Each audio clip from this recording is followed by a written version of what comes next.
बरेली मामले पर जवाब दे गया इकरा का सब्र, सरकार पर साधा निशाना, प्रशासन पर उठाई उंगली, धागे खोलते हुए कहा कि संविधान के लिए लड़ती रहूंगी। आजम खान को लेकर भी बोली दिल की बात, क्या कुछ कहा सुनकर आप भी चौंक जाएंगे। जब जब इकरा हसन का गुस्सा भड़कता है तो सरकार के धागे खोल कर रख देती है, जो सच होता है कैमरे के सामने बोल देती है। एक बार फिर इकरा हसन का गुस्सा भड़क गया और उन्होंने बरेली मामले को लेकर सरकार पर गंभीर आरोप और सवाल खड़े कर दिए। इतना ही नहीं, संविधान के लिए आखिरी सांस तक लड़ने की बात तक कह डाली। और तो और आजम खान को लेकर भी बहुत कुछ कहा है। इकरा हसन ने क्या कुछ कहा है, कैसे सरकार को उन्होंने घेर लिया, चलिए पूरी खबर आपको बताते हैं। इकरा हसन ने भारत समाचार न्यूज चैनल से बात करते हुए ये सारी बातें कही हैं। इकरा हसन ने बरेली में जो कुछ हुआ उसको संविधान का उल्लंघन बताया है।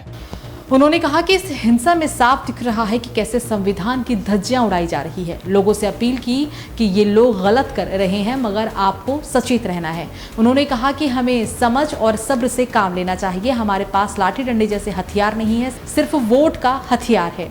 इसी का इस्तेमाल करके 2027 के चुनाव में ऐसे बेलगाम लोगों को मुंहतोड़ जवाब देना है जो संविधान का कुछ पता नहीं रखते।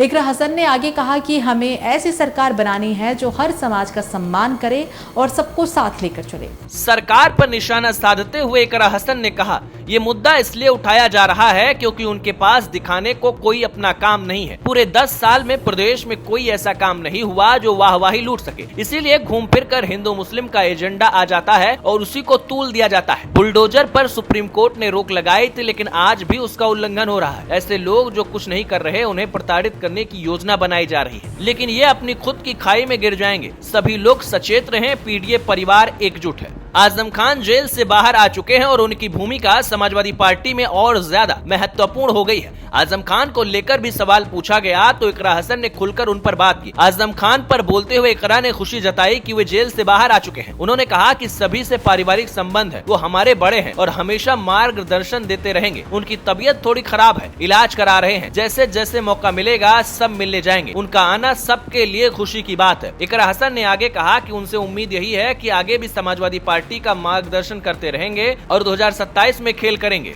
इकरा हसन ने ये बात हवा में नहीं की है। समाजवादी पार्टी अभी से 2027 के लिए तैयारी कर रही है। इकरा हसन महिलाओं को एकजुट करने में जुटी है, जबकि अखिलेश यादव पीडीए को मजबूत करने की हर मुमकिन कोशिश कर रहे हैं।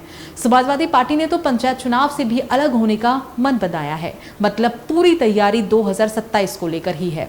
हालांकि रास्ता इतना आसान भी नहीं है, लेकिन मुश्किल भी नहीं है।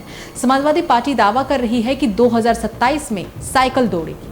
अब ऐसा होगा कि नहीं ये तो वक्त बताएगा, लेकिन आजम खान का बाहर आना समाजवादी पार्टी के लिए वाकई में किसी बहुत अच्छी खबर से कम नहीं है। वहीं दूसरी तरफ इकरा हसन भी एक्शन में हैं और समाजवादी पार्टी के लिए यह भी अच्छी खबर है। बीते एक हफ्ते में कई सारे मुस्लिम नेता जेल से बाहर आए हैं। इरफान सोलंकी का नाम भी उसी में शामिल है। मुख्तार अंसारी परिवार को भी राहत मिली है। कुल मिलाकर समाजवादी पार्टी के लिए 2027 के चुनाव से पहले चीजें अच्छी हो रही है। अब देखना यही होगा कि क्या सपा 2027 के चुनाव में कमाल कर पाती है या नहीं। लेकिन आपको क्या लगता है, कमेंट करके जरूर बताइएगा।